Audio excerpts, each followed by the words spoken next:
Hello दोस्तों, welcome to sleepy classes. तो आज के प्रीलिम्स में रोड टू प्रीलिम्स 2023 में 5 क्वेश्चंस हम यहाँ पर डिस्कस करेंगे। करंट अफेयर से रिलेटेड यहाँ पर डिस्कशन करेंगे, थोड़े फैक्चुअल क्वेश्चंस यहाँ पर थोड़े देखेंगे जो कि जनरली आपसे यूपीएससी में पूछे जा सकते हैं। तो आइए शुरुआत करते हैं, बट उससे पहले एक छोटी सी पीस ऑफ इन्फॉर्मेशन की प्रीलिम्स का समय नजदीक आ रहा है। रिवीजन बहुत इंपॉर्टेंट रोल यहाँ पर प्ले करती है। तो हमारे द्वारा जो एफर्ट रखा गया था रैपिड रिवीजन कोर्स का, जिसका राउंड 1 ऑलरेडी हो चुका है, राउंड 2 इन प्रोग्रेस है। यदि आप चाहते हैं कि सिर्फ और सिर्फ आपको रिकॉर्डेड सेशंस ही यहाँ पर देखने हैं तो आपके पास वो ऑप्शन भी अवेलेबल है। आप रिकॉर्डेड सेशंस भी यहाँ पर देख सकते हैं, जिसके लिए एडिशनल RRC 30 कोड आप यहाँ पर यूज करेंगे, आपको 2100 में पूरा कोर्स यहाँ पर मिल जाएगा। ठीक है, तो अगेन इंपॉर्टेंट है आपके लिए रिवीजन, और वो रिवीजन प्रोवाइड कराने में हमारे द्वारा एक सिंपल सा एफर्ट यहां पर रखा गया है। चलिए शुरुआत करते हैं आज के क्वेश्चंस की, पहले क्वेश्चन के साथ कि with respect to fiscal situation of Indian states, आपको कुछ स्टेटमेंट्स यहां पर दी गई हैं, 2 स्टेटमेंट्स दी गई हैं। बताना है इनमें से कौन कौन सी स्टेटमेंट्स यहां पर करेक्ट है। पहले स्टेटमेंट के लिए कह रहे हैं कि फाइनेंशियल ईयर 2022-23 के लिए कि जो इंडियन स्टेट्स हैं they have managed to control their debt under the target, जो कि रिकमेंड किया गया है FRBM रिव्यू कमेटी 2018 द्वारा। सेकंड में कह रहे हैं इंडियन स्टेट्स के लिए जो रेवेन्यू कलेक्शन हुई है from GST as a percentage of GDP is lower as compared to pre-GST regime। तो 2 स्टेटमेंट्स आपको यहां पर दी गई हैं, बताइए इनमें से कौन कौन से करेक्ट हैं। अगेन करंट अफेयर बेस्ड है, थोड़े बहुत आपके सोर्सेज यहां पर अगर आपने रेफर किए होंगे तो आप इजीली आपने आंसर कर लेंगे। बट अगर आपने कोई कोर्स हमारा यहां पर लिया है, जैसे क्रैश कोर्स हो गया, तो डेफिनेटली आपने वहां पर ये चीजें तो पढ़ी होंगी। तो 2 स्टेटमेंट्स दी गई हैं, करेक्ट ऑप्शन यहां पर मार्क कीजिए। तो बेसिकली FRBM रिव्यू कमेटी के रिकमेंडेशंस यहां पर क्या है कि 20% ऑफ द GDP के अंतर्गत आपको अपना डेट यहां पर कंट्रोल करके रखना है। ठीक है, ये रिकमेंडेशन रखी गई है। बट इंडियन स्टेट्स का ऐसा नहीं देखा गया। इंडियन स्टेट्स की क्या प्रेडिक्शन लगाई जा रही है कि आने वाले समय में या 2022-23 का जो फाइनल डेटा यहां पर कंपाइल हो जाएगा 29.5 के अराउंड ये लाई करेगा। तो अगेन ये 20% की जो लिमिट थी उससे कम नहीं रहा है, उससे ज्यादा ही यहां पर है। तो पहली स्टेटमेंट तो इनकरेक्ट होगी। सेकंड स्टेटमेंट में जो बात की जा रही है इंडियन स्टेट्स के बारे में कि revenue collected from GST as a percentage of GDP, अब ये एक पर्टिकुलर कंपोनेंट, एक पर्टिकुलर रेशियो समझ लीजिए, एक पर्टिकुलर टर्म है जिसके बारे में आपसे पूछा जा रहा है, इस पर्टिकुलर फैक्ट के बारे में आपसे पूछा जा रहा है कि रेवेन्यू कलेक्टेड GST से as a percentage of GDP की, अगर GDP यहां पर 100 रुपए की है और आपका 10 रुपए का यहां पर GST कलेक्शन हो रहा है, तो उस केस में क्या बोलेंगे कि 10% की यहां पर वैल्यू रखी गई। Revenue collection from GST as a percent of GDP कितना है, 10% है। ठीक है, कह रहे हैं it is lower as compare to the pre GST regime. तो ये स्टेटमेंट बिल्कुल सही है, जो कि करंट अफेयर्स में आपके कुछ कुछ एनालिसिस वहां पर सामने आए थे। ठीक है, PRS एनालिसिस भी वहां पर सामने आया था, उसमें भी ये पॉइंट वहां पर रखा गया था, तो वहीं से आपके लिए क्वेश्चन ने तैयार किया गया है। तो सेकंड स्टेटमेंट करेक्ट हुई, उसी के हिसाब से बी ऑप्शन यहां पर करेक्ट ऑप्शन है। तो उस हिसाब से आपको जो state finances study of budgets 2022-23 RBI द्वारा डॉक्यूमेंट जो रिलीज किया गया, कुछ कुछ पॉइंट्स यहां पर रखे गए हैं कि क्या उनकी डेफिसिट्स की सिचुएशन है कि थोड़ा कम होता हुआ देखने को मिल रहा है। डेट जो है सरकारों का वो यहां पर कम होता हुआ देखने को मिल रहा है। 31.1% आपका 2020-21 में था, 29.5% ऑफ द GDP 2022-23 में यहां पर देखा जा रहा है। ठीक है जी, बट अगेन जो FRBM के टारगेट से 20% के अंतर्गत इसे कवर करना था वो अभी तक हम नहीं कर पाए हैं। अपार्ट फ्रॉम दैट जो स्टेट्स का कैपिटल आउटले है विद रिस्पेक्ट टू GDP, जो रेशियो है, कितना उनके द्वारा कैपेक्स का खर्चा किया जा रहा है, वो यहां पर इंप्रूव होता हुआ दिख रहा है। नॉन टैक्स रेवेन्यूज यहां पर इंप्रूव होते हुए दिख रहे हैं। तो कुछ कुछ पॉइंट्स यहां पर मेंशन किए गए थे। बट अगेन कुछ स्टेट्स के लिए यहां पर क्या कहा गया कि अगर वो ओल्ड पेंशन स्कीम में रिवर्ट करते हैं, कि जिन स्टेट्स में already knew pension scheme implement हो चुकी है, अगर वो फिर से ओल्ड पेंशन स्कीम में यहां पर जाते हैं तो डेफिनेटली उन्हें नुकसान देखने को यहां पर मिल सकता है कि उनके जो फाइनेंसेस हैं उनके ऊपर बहुत एडवर्स इंपैक्ट पड़ेगा। जाहिर सी बात है ना, आप यहां पर पुरानी पेंशन लगा रहे हैं जिसके आधार पर आप क्या कह रहे हैं कि जितने भी आपके सरकारी कर्मचारी रहेंगे वो जब रिटायर हो जाएंगे तो उनको जितनी भी उनकी लास्ट ड्रॉन सैलरी रहेगी उसका 50% मंथली उन्हें पैसा वहां पर मिलता रहेगा। ठीक है, तो बात तो चलो आपकी बहुत अच्छी, आप बहुत हित की यहां पर बात करें, तो बट क्या आपके पास ऐसा पैसा अवेलेबल है या नहीं है। ठीक है, तो अगेन इंपॉर्टेंट यहां पर क्या बन जाता है कि आपको उस प्रकार से अपने फाइनेंसेस भी मैनेज करने पड़ेंगे ताकि आप ऐसी पेंशन को यहां पर फंड कर सकें। ठीक है, apart from that PRS analysis से रिलेटेड आपका इंपॉर्टेंट फैक्ट था वहां पर जो दिया गया था कि tax to GDP ratio under GST regime, और उससे पहले यहां पर क्या देखा गया, तो रेवेन्यू जो टैक्सेस के थ्रू यहां पर कलेक्ट किया गया जो कि GST के अंदर सब्स्यूम हो चुके हैं पहले with respect to percentage of GDP, वो यहां पर देखा गया इतनी इतनी वैल्यूज यहां पर लाई कर रही थी 15, 16, 16, 17 में। उसके बाद से अगर हम कॉम्पनसेशन इंक्लूड भी कर दे तब भी वो परसेंटेज हमारा वहां पर टच नहीं हो पाया। ठीक है, तो अगेन इंपॉर्टेंट है यहां पर कोशिश की जा रही है RBI द्वारा कि थोड़ा सा और इस चीज को कंसिडर किया जा सके कि किस प्रकार से स्टेट्स के रेवेन्यूज के ऊपर यहां पर इंपैक्ट पड़ रहा है। ठीक है, तो उसी से रिलेटेड काफी सारी चीजें उन्होंने वहां पर बताई थी। बट आपके लिए इंपॉर्टेंट फैक्ट है जो कि आपको ध्यान में रखना है कि अगर हम GST और प्री GST रेजिम के बारे में बात करें तो डेफिनेटली हो सकता है कि जो अमाउंट है GST कलेक्शन का वो ज्यादा है। ठीक है। बट अगर हम उसे as a percentage of GDP वहां पर देख रहे हैं, sorry as a percentage of, अगर जीडीपी के साथ उसे अगर वहां पर कंपेयर करें तो उस केस में वो कम वैल्यूज देखने को मिल रही है। अब ये भी हो सकता है कि पोस्ट जीएसटी इंप्लीमेंटेशन आपका जीडीपी वहां पर नंबर बढ़ गया हो काफी ज्यादा, ठीक है। तो दोनों सिनेरियोज यहां पर पॉसिबल है। बट इसमें जो आपको एक और चीज ध्यान रखने वाली क्या बात है कि जो कॉम्पनसेशन है अब ये 2022 में बंद हो चुकी है। तो अगेन जो हेविली डिपेंडेंट थे इस कॉम्पनसेशन के ऊपर, उनके ऊपर यहां पर असर पड़ सकता है, ठीक है। चलिए अगले क्वेश्चन की ओर बढ़ते हैं। 3 स्टेटमेंट्स यहां पर दी गई हैं, बताना है इनमें से कौन कौन सी स्टेटमेंट्स आपकी करेक्ट हैं। पहले में कह रहे हैं जो आपके पेमेंट एग्रीगेटर्स हैं they can offer a payment gateway, but reverse आपका ट्रू नहीं है कि पेमेंट गेटवे आपका पेमेंट एग्रीगेटर ऑफर नहीं कर सकते। सेकंड में कह रहे हैं जो आपका ऑफलाइन पेमेंट एग्रीगेटर्स हैं वो आरबीआई के परव्यू के अंदर है। थर्ड में कह रहे हैं अगर आपकी कंपनी है जो कि अप्लाई कर रही है एग्रीगेटर ऑथराइजेशन के लिए तो उनका मिनिमम नेटवर्थ 15 करोड़ का होना चाहिए in the first year of application, और सेकंड ईयर तक उनका 25 करोड़ तक यहां पर पहुंच जाना चाहिए। तो ये 3 स्टेटमेंट्स यहां पर दी गई हैं। करेक्ट ऑप्शन यहां पर मार्क कीजिए, आपको बताना कि कितनी स्टेटमेंट्स यहां पर करेक्ट हैं। ओके, तो बेसिकली यहां पर आपकी तीनों की तीनों स्टेटमेंट्स बिल्कुल करेक्ट हैं, जिसके हिसाब से सी ऑप्शन हमारी करेक्ट ऑप्शन है। तो बेसिक से अगर मैं बात कहूं कि पेमेंट एग्रीगेटर क्या चीज है, पेमेंट गेटवेज क्या चीज है, तो एक तरीके से आप समझ लीजिए पेमेंट एग्रीगेटर एक पूरा इंफ्रास्ट्रक्चर है जिसके आधार पर आपकी पेमेंट्स वहां पर मर्चेंट, जब मान लीजिए आप किसी मंत्रा के शॉपिंग वेबसाइट पे वहां पर जा रहे हैं, ठीक है, आपने अपनी चीजें सिलेक्ट कर लिया, अपना साइज वगैरह सिलेक्ट कर लिया और एकदम चेकआउट पेज पर आप वहां पर पहुंच गए।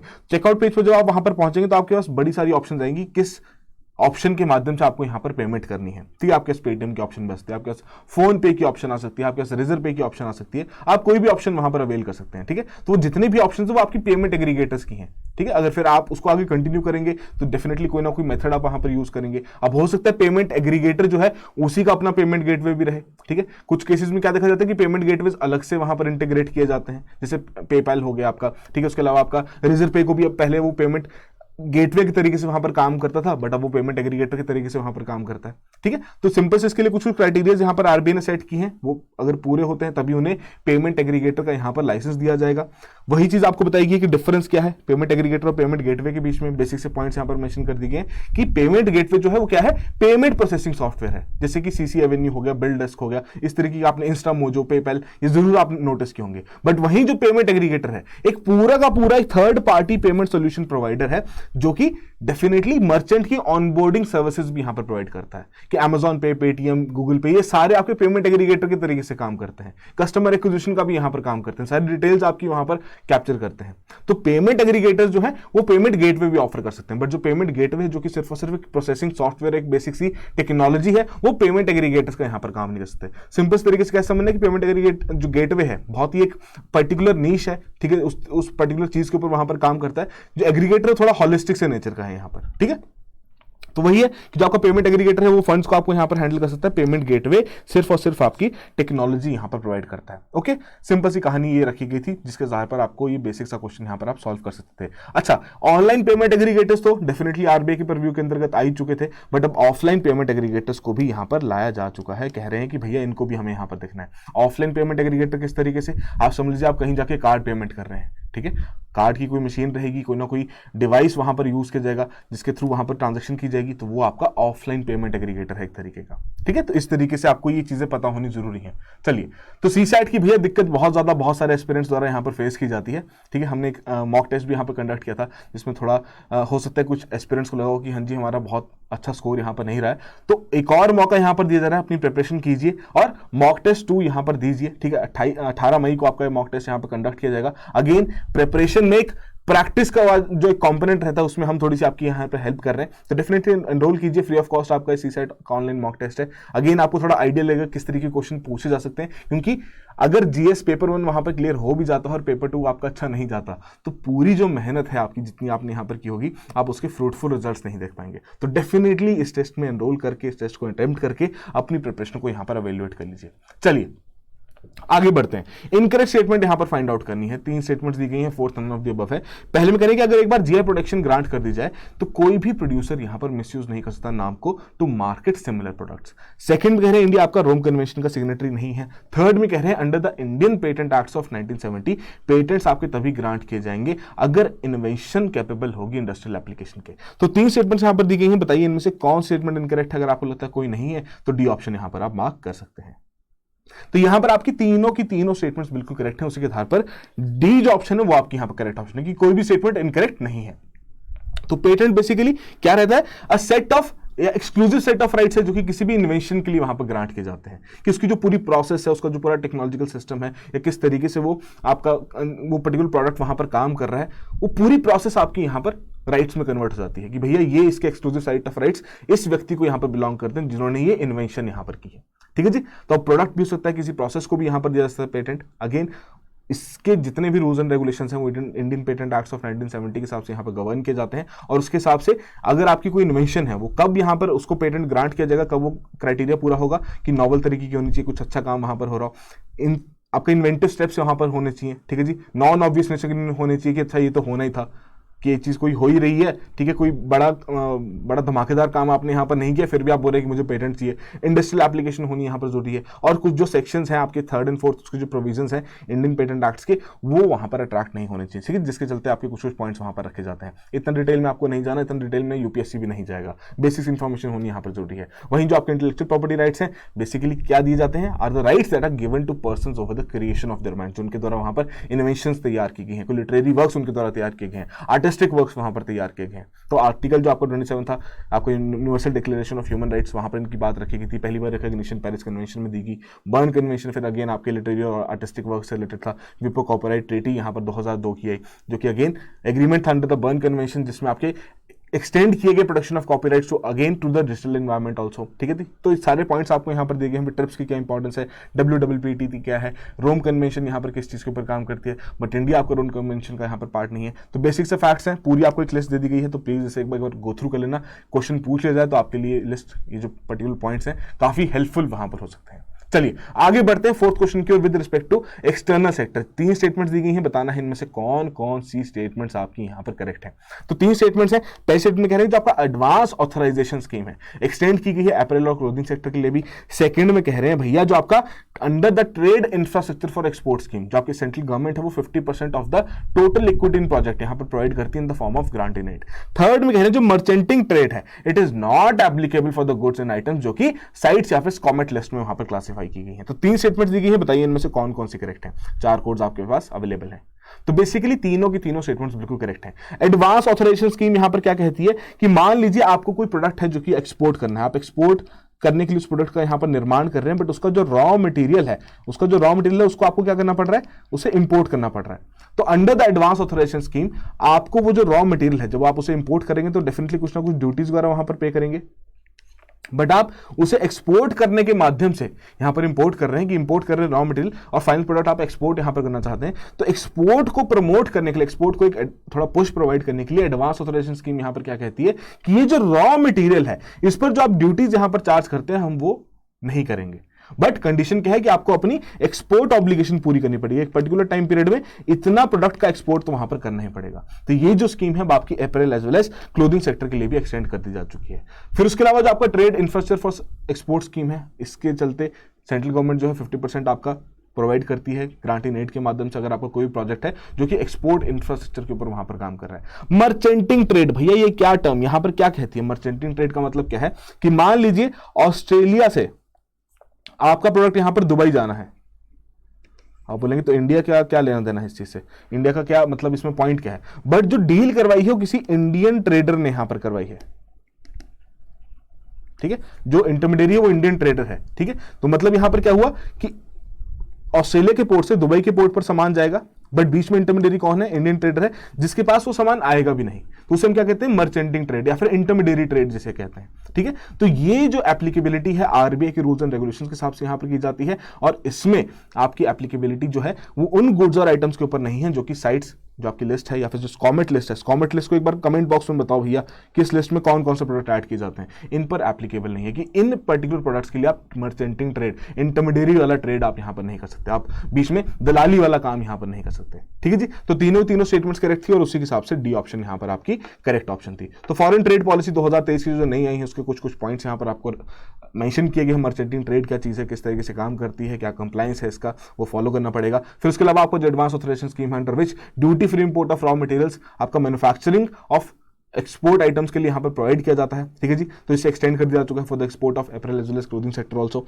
अपार्ट फ्रॉम दैट जो टाइज आपकी स्कीम है, ठीक है जी, ट्रेड जो आपका इंफ्रास्ट्रक्चर एक्सपोर्ट स्कीम जो यहाँ पर रखी गई है, तो अगेन उसके चलते क्या क्या ऑब्जेक्टिव्स रखे गए हैं, किस तरीके से काम करेगी, कैसे असिस्टेंस यहाँ पर प्रोवाइड की जाएगी, बेसिक से पॉइंट्स यहाँ पर आपको दे दिए गए हैं कि भैया उसके हिसाब से 50% ऑफ द टोटल इक्विटी यहाँ पर प्रोवाइड की जाएगी, ठीक है जी, ग्रांट इन एड के माध्यम से। और बाकी जो आपके north eastern states, Himalayan states या जो आपकी यूटीज हैं J&K लद्दाख के, वहां पर आपकी जो ग्रांट है वो 80% तक दे दी जाएगी, ठीक है। तो रैपिड रिवीजन की अगर आपको लगता है कि सिर्फ और सिर्फ इकोनॉमी की ही आपको आवश्यकता है, तो डेफिनेटली आप इकोनॉमी का कोर्स भी यहाँ पर अवेल कर सकते हैं। अभी जो राउंड 2 है उसमें जो इकोनॉमी की अगर हम बात करें तो वेडनेसडे और थर्सडे को वहां पर होना है। तो अगर आपको लग रहा है कि ये थोड़ा सा एक रैपिडली सारी चीजें एक बार दोबारा से बेसिक सारे आपके यहाँ पर कवर हो जाए, तो डेफिनेटली आप इस कोर्स में भी यहाँ पर एनरोल हो सकते हैं। और मैं बार बार कहूंगा कि इनसे रिलेटेड जितनी भी क्वेरीज रहती है ना आपकी, डायरेक्टली इस नंबर पर कॉल कीजिए और अपनी क्वेरीज को वहां पर रिजॉल्व करवा लीजिए। चलिए आगे बढ़ते हैं।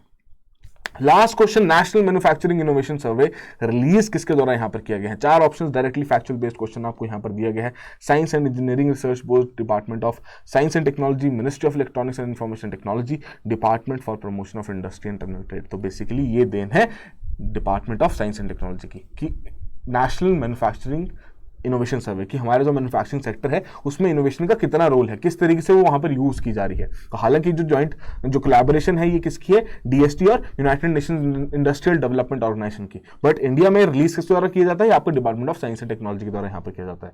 तो जो पहला राउंड था इसका 2011 में जो किया गया था उसी को फॉलो अप करते हुए यहाँ पर लिया गया। तो बेसिक से पॉइंट्स यहाँ पर आपको मेंशन किए गए इस पर्टिकुलर सर्वर से रिलेटेड। अगेन इंपॉर्टेंट किस तरीके से है, क्योंकि ओवरऑल किसी भी देश की अगर जो ग्रोथ है ना वो काफी ज्यादा अब लिंक हो चुकी है इनोवेशन के साथ, कि वो देश कितना इनोवेटिव बन रहा है, वो देश किस प्रकार से नए मेथड्स को यहाँ पर यूज कर रहा है, जिसके चलते उसकी गुड्स और वैल्यूज जो उसकी गुड्स एंड सर्विसेज है उनकी value as well as quality कैसे इंप्रूव कर रही है। तो अगेन इनोवेशन उसमें बहुत ही इंपॉर्टेंट रोल प्ले करता है, जिसके लिए इस प्रकार के सर्वे से हम क्या कंडक्ट कर पाते हैं, हम ये पता लगा पाते हैं कि करंटली क्या स्कोर यहां पर चल रहा है। तो इंडियन जो मैन्युफैक्चरिंग इनोवेशन जो इंडेक्स है उसके साथ स्कोर हमारा 28.17 जो कि इतना ज्यादा खास है नहीं, ठीक है। अभी भी हमें बहुत ज्यादा इसके ऊपर काम करने की जरूरत है। तो कर्नाटका का हाईएस्ट रैंक यहां पर देखा गया, लो स्कोरिंग स्टेट्स कौन कौन से वो आपको यहां पर मेंशन किए गए, ठीक है जी। फिर बेसिक से पॉइंट्स यहां पर रखे गए। तो अगेन इंपॉर्टेंट यहां पर क्या है कि भैया ये कुछ की मैन्युफैक्चरिंग सेक्टर्स हैं जो कि इंडियन इकोनॉमी के लिए बहुत ज्यादा इंपॉर्टेंट है। टेक्सटाइल्स हो गया, फूड एंड बेवरेज हो गया, ऑटोमोटिव हो गया, फार्मा, आईसीटी, इन सभी सेक्टर्स में किस तरीके से हम यहाँ पर काम कर पा रहे हैं, किस प्रकार से हमारी इनोवेशन स्टैंडर्ड यहाँ पर सेट हो पा रहे हैं, उससे रिलेटेड सर्वे यहाँ पर कंडक्ट किया गया था, ठीक है। तो ये बेसिक से आपके 5 क्वेश्चन है। आई होप आप में से सभी ने ही बहुत अच्छे से इन 5 क्वेश्चन को यहाँ पर अटेम्प्ट किया हो। जो भी आपका स्कोर रहा है कमेंट बॉक्स में जरूर मेंशन कीजिए और इसी तरीके से रेगुलरली इस इनिशिएटिव को फॉलो करते रहिए, जहां पर हम दिन के 5 क्वेश्चन डिस्कस करते हैं। आपकी प्रैक्टिस को और बेहतर बनाने के लिए 5 क्वेश्चन यहाँ पर डिस्कस करते हैं। और वहीं प्रैक्टिस की बात करें तो एफएलटीज की ऑप्शन भी आपके पास यहाँ पर अवेलेबल है। अगर अभी तक आपने इस प्रकार के एफएलटीज नहीं अटेम्प्ट किए हैं, 3 एफएलटीज आपको 499 में यहाँ पर प्रोवाइड किए जा रहे हैं, जिसमें आपको सभी detailed explanations apart from that factual as well as conceptual questions का मिक्सचर यहाँ पर दिया जाएगा, करंट अफेयर्स की कवरेज रहेगी। तो डेफिनेटली ये भी ऑप्शन आपके पास है जिसे आप अवेल कर सकते हैं और अगेन अपनी जो यूपीएससी की प्रिपरेशन है उसे और बेहतर बना सकते हैं, ठीक है जी। चलो, so that will be all the very best, have a good preparation.